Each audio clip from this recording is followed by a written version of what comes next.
Prosecutors for Philip's trial asked for more strict security after he allegedly also attacked a female youth worker that month. Court papers reveal that Philip, who was now at the time 15 years old, had slipped away from his caregivers, crept along a common hallway, crouched down out of view, then followed this female youth worker to a locker room, choked her, and beat her around the head and face, all while armed with a pencil. Other workers came to the woman's aid when she was screaming, and they restrained him, luckily. Court documents also said that he appeared to be psychotic and was out of touch with reality, yelling, screaming incoherently, foaming out at the mouth like a rabid dog while being restrained by staff. So after that, he was committed to a mental hospital for 30 days of evaluation and treatment. Leading up to the trial, Assistant DA Kate McDougal said that nothing during the investigation had pointed to a mental health issue.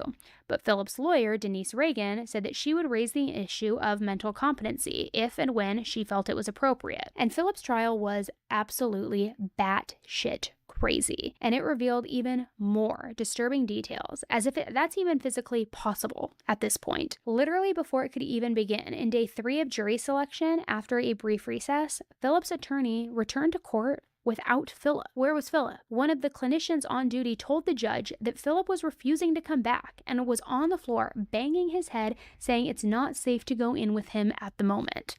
Psychologist Colleen McMillan testified in court about Philip's condition to explain what was going on and tell the judge what was up, and she says that she met with Philip for 90 minutes with his back turned to her the entire time. She said that Philip says that he doesn't want a trial and hoped that someone would come in with a gun and shoot him. I bet other people wish that too, my friend. He said a voice warned him not to trust his lawyers and that he began conversing with an imaginary man. Philip told her the man didn't want to be identified because the man said that the psychologist was also part of the team that put him away. He's also started reporting a burning sensation from anxiety from listening to the proceedings and fear of being attacked from people in the courtroom who were walking around behind him. Philip also claimed to have a plan to take his own life, but apparently he wouldn't share it with her. Prosecutors argued this issue and saying it's not about competence but Philip's unwillingness to go forward with the trial.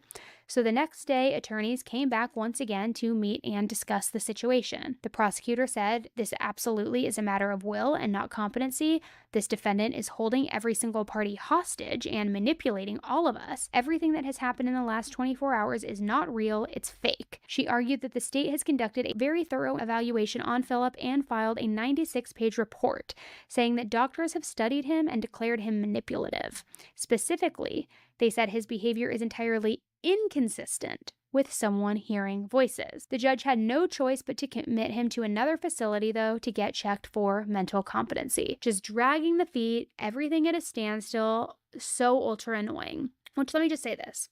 Number one, it's funny that he wasn't this anxious and this nervous when he attacked Colleen in the bathroom and then went to a movie after he killed her and ate a cheeseburger at Wendy's using her credit card. Also, he was able to stalk and attack a staff member at whatever facility that was that he was at when that happened. But now that he's being confronted with his actions, he's too scared to face the music. He's banging his head on the floor. He's hearing voices.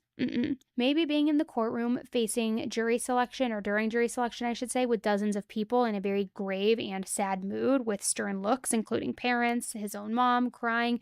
Maybe that started to be a little bit of a reality check in his sick mind, and maybe that's why he was having a psychotic break, but I think more along the lines of this was all an act. So as maddening and as frustrating as this delay was to Colleen's family and the prosecution as well, it was better than giving the defense grounds for appeal. So they said, okay, let him go get checked out for mental competency. This is super annoying. It's holding everything up, but we don't want you to come back later and appeal everything and say that he should have been checked for mental competency. So after a nearly 3-week evaluation at a recovery center, Philip was found competent to stand trial and jury selection resumed.